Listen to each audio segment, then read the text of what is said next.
السلام علیکم۔ جب اللہ سے محبت ہو جاتی ہے نا تو سجدے خود بخود طویل ہو جاتے ہیں۔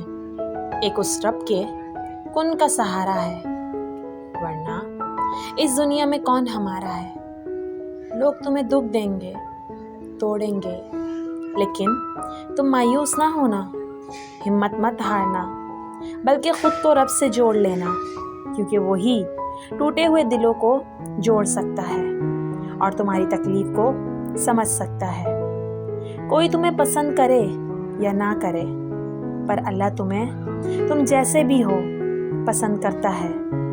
کوئی تمہیں محبت کے لیے چنے یا نہ چنے، لیکن اللہ تمہیں تمہارے گناہوں کے باوجود بھی اپنی محبت کے لیے چن لیتا ہے۔